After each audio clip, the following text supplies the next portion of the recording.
Now let us look at some of the acts, some of the laws as required. Of course, the Trade Commission did contribute a lot to the framing of the internal controls.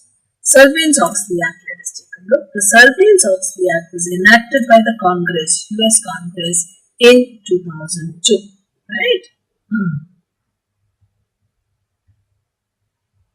In the wake of several corporate mismanagement and accounting scandals, there was the Enron scandal, Tyco PLC, Worldcom, Healthsouth, Andersen, etc.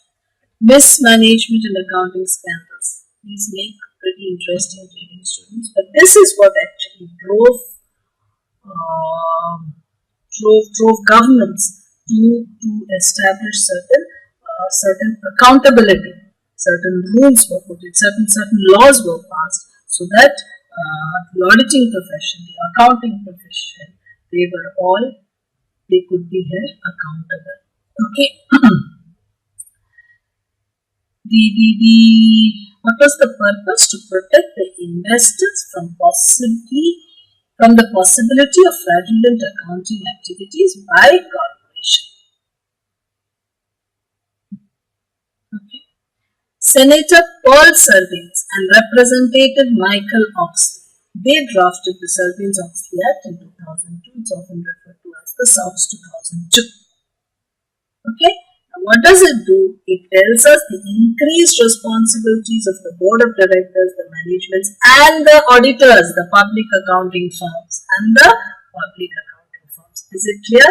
So the SOX was formed because of so many financial scandals, so many accounting scandals. There was corporate mismanagement. So an act was passed by the US Congress, right, to protect investors from the possibility of fraudulent accounting activities by corporation. So the board, the management, and auditors, they were given additional responsibilities.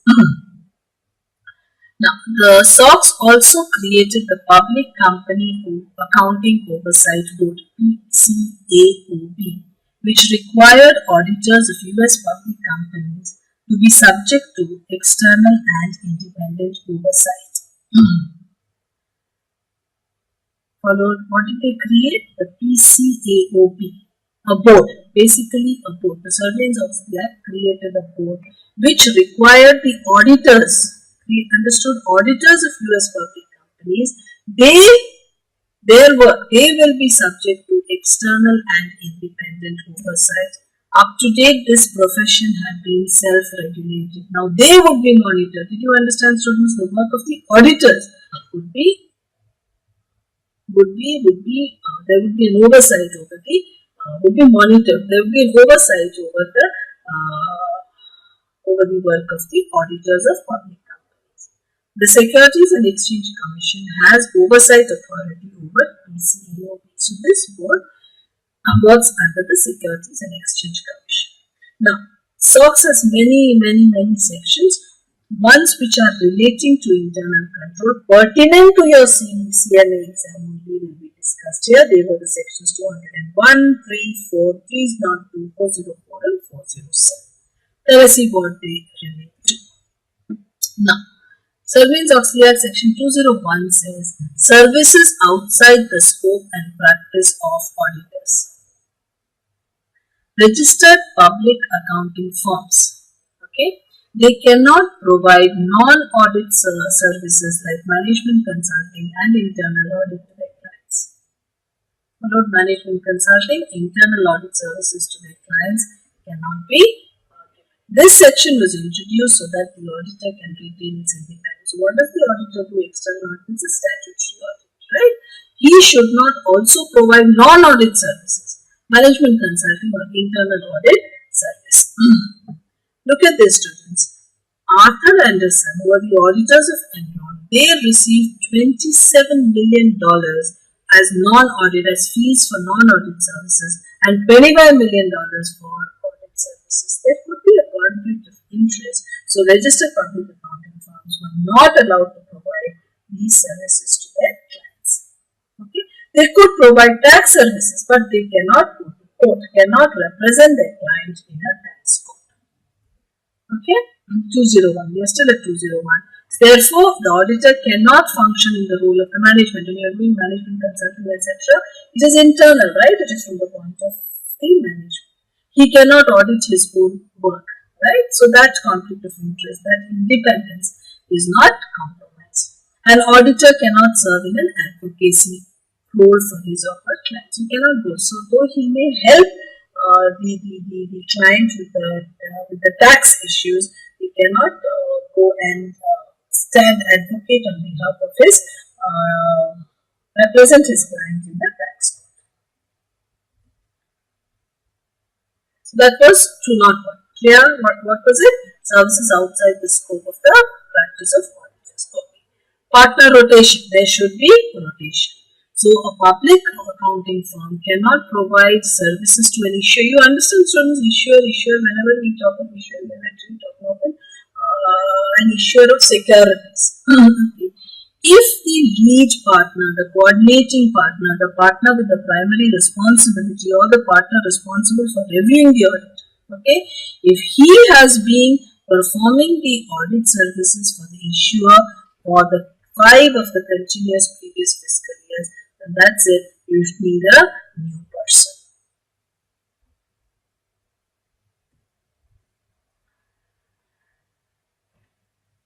Auditor reports to, now we are on 204. What did we do before the studies? 203 was audit partner rotation. And 201 we said was where he will not accept non-audit services. Okay. 204 auditor reports to audit committees. Each registered public accounting firm must report to the audit committee all critical accounting policies and practices to be used.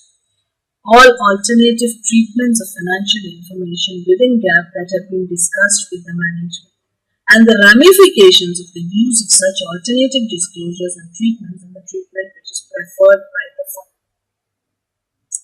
So they have to report to the audit committee. So there is always a channel of communication here. They must interact with the audit committee. All the critical accounting policies and practices that were used, what would be the treatments, alternative treatments, what are the implications of these alternative treatments, alternative disclosures, and what is the treatment which has actually been preferred by the firm. Followed? So audit committee. What did we say? Non-audit services they should not do. Auditor should be rotated. Auditor should be rotated. And what did we do just now? That we report to the audit committees. Next, corporate responsibility. Let's come to corporate responsibility. Who is responsible are the CEO and the CFO. Okay, corporate, the management, the CEO and the CFO, the heads of your management team. They will submit a statement to the effect that the report does not contain any untrue material statement or omit to state any material fact that would make the report misleading. So they are now accountable. They are taking responsibility. They are issuing a statement that as far as they are concerned, they do not think that the financial reports contain any untrue statement, untrue material statement of course, or no material statement has omitted to be put in which would make the report look misleading. Followed? So they certify this. The corporate team, the management team is being made responsible for the preparation of the financial statements. The financial statements and all other related information in the report fairly represent the financial condition and results of operations for the periods in the report. A violation of this section must be knowing and intentional to give rise to liability. So now the corporate responsibility is being established. Management assessment of internal controls. Look at this next.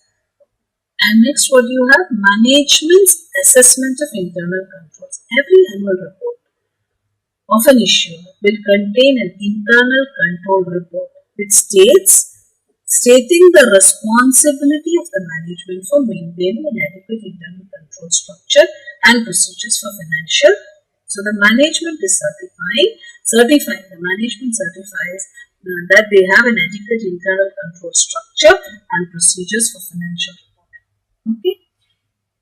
Now, Having said that they are responsible, it will also contain an assessment. How did they assess? Assess the effectiveness of the internal control structure and procedures of the issuer for financial reporting. That is why often they have an internal audit team who help them to assess the effectiveness of the internal controls. Each issuer's independent auditor will attest to and report on the assessment which is made by the management of the issues. So see, the auditors, the management, all are being accountable for the internal controls. First, he says, what does the management team say? There will be an internal control report that states the responsibility of the management to maintain an effective internal control system. Also, how they have ensured the effectiveness of this internal control system, and the independent auditor will attest to and report on the assessment made by the management of the issuer. The issuer should also disclose whether it has adopted a code of ethics for its senior financial officers and the contents of that code. This is another thing. Disclose whether it has adopted a code of ethics for its senior financial officers and the contents of that code. The guidance to management and the guidance to the auditor will not be in conflict. To assess the internal controls, key process. Now, how do you assess? So, to assess the internal controls, you take the different processes and ascertain the controls in these processes. That would be the way to assess the controls. The revenue cycle, talking of the sales of the service revenue. The direct expenditure cycle, expenditures for material and other direct costs. Indirect would be the other operating side costs. The cycle, how they are incurred, how payments are made, and so on and so forth. The payroll cycle, the employee compensation, how it's made. Inventory cycle, management of all materials till they enter the production, Fixed asset cycle for property, equipment, etc. The information technology cycle, what are the controls for all the information technology, all the computer operations. 407 says disclosure of audit committee financial expert. The Securities and Exchange Commission, they issue rules to require issuers to disclose whether at least one member of its audit committee, at least one member should be a financial expert, and if not, the reason should be given for the same. Financial expert may be through education or experience. Other students, so we have discussed we've just run through some of the relevant provisions of Sarbanes-Oxley. Relevant, when I say relevant, I mean as far as the exam is concerned, as far as the internal controls are concerned. Clear? The role of the PCAOB in auditing of internal controls. The PCAOB, Public Company Accounting Oversight Board, this was prepared under the Sarbanes-Oxley Act, right? And their functions would be overseen by the Securities and Exchange Commission. Their role in the auditing of internal controls. This was created by SOX 2002. It's a non-profit corporation which will see the audits of public companies. The objective is to protect the investors and the public. By promoting informative, independent and accurate audit reports. Created by SOX. Clear. What is it? It's a non-profit organization. What do? They monitor, they oversee the audit of public companies so that investors are protected, public are protected by promoting informative, independent, accurate audit reports. There are 5 members of the PCAOB board, including the chairman. They are appointed to a staggered 5-year terms by the SEC. They serve on a full-time basis. All 5 members should be financially literate. 2 of them should be or should have been CPAs, and the remaining 3 must not be or must not have been CPAs. So 5 members, all are supposed to be financially literate. So 2 CPAs you want, and the other 3 should not be Followed, non-profit organization to oversee the audit of the public companies.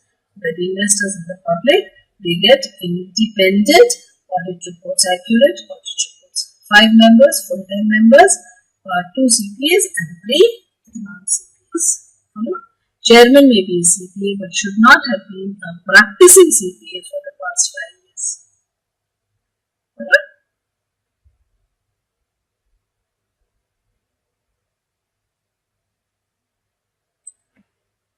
Now what do? They establish the auditing and the related professional practice standards for registered public accounting firms to follow when they prepare and issue audit reports.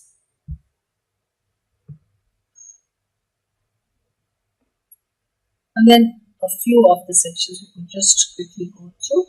Now first, they had this standard, auditing standard 2, an audit of internal control over financial reporting performed in conjunction with an audit of financial statements. This was till November 2007. In November 2007, this was superseded by what is called AS5, which they slightly renamed it an audit of internal control over financial reporting. You understand what they are saying? Audit of internal control over financial reporting, which is integrated with an audit of the financial statements. Now they have reorganized the title, the sections. The content is more or less the same, only the numbers etc. have been reorganized. So this AS5 is now AS2201 from 2017, an audit of the internal control over financial reporting that is integrated with an audit of financial statements. So in audits, you need an audit of the internal control, internal controls over financial reporting, internal control over financial reporting, but that would be not a separate assignment as such, would be integrated with the audit of financial statements. Now, what are we talking about? The audit of the management has already assessed the effectiveness of internal controls. So this is an audit of this management's assessment. If one or more material weaknesses exist, the company's internal control over financial reporting cannot be considered effective. Okay? So the auditor must plan and perform the audit. Audit to obtain what? Evidence that is sufficient to provide reasonable assurance about whether material weaknesses exist on the date of the management's assessment. So when the management made its assessment of the internal controls, they have not only said they are responsible, they have also made an assessment. The management says that they give a report saying that they have made an assessment of the effectiveness of the internal controls. The auditor will audit this assessment. So they also want sufficient reasonable assurance whether there are material weaknesses on the date of the management's assessment. Though the objectives of the audits, the external audit and the audit over the effectiveness of internal control over financial report is not exactly identical, the audit of internal controls is integrated with the audit of the financial statements. It is integrated, not a separate assignment. So what are the risk assessment provisions? Obviously, the entire audit process will depend upon the risk assessment. What are the significant? First you do is identify what is the significant accounts, what are the big disclosures, what are the relevant assertions to these, and the selection of controls to test and the evidence required for a given control. So first we need to identify the significant matters first, then what controls to be tested, and the evidence for the given control. Now, this is very important. There should be a direct relationship between the degree of risk and the amount of audit attention. Degree of risk and the amount of audit attention to be given in any area of weakness. It is not necessary to test controls that even if deficient would not present a reasonable possibility of material misstatement to the financial statements.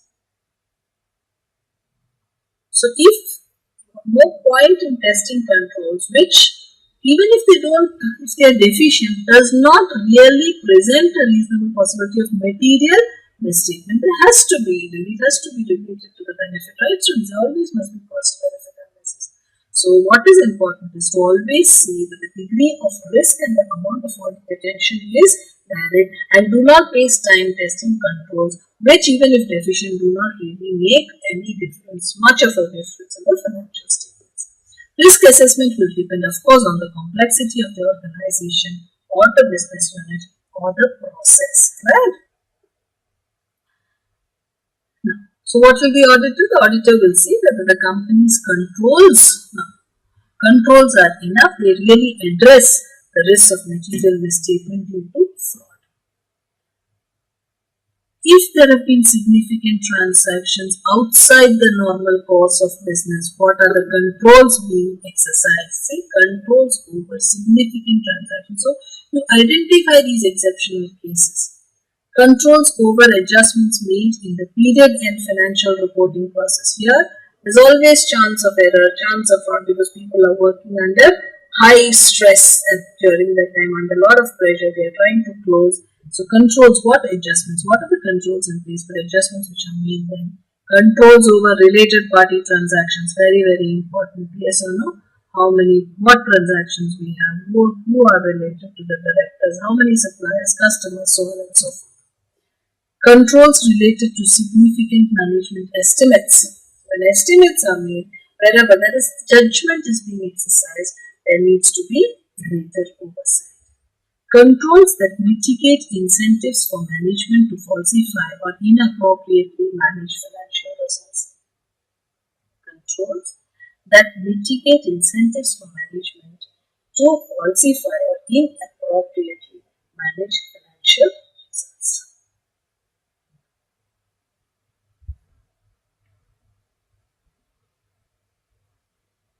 Next, he also will see, can he use the work of others? Work of others. It's maybe the internal auditor's work. The persons who work, he has to see their competence, see the objectivity, see how much of work has been put in by them. That is why very often we say that if the internal controls are very good, the cost of the external audit can be reduced.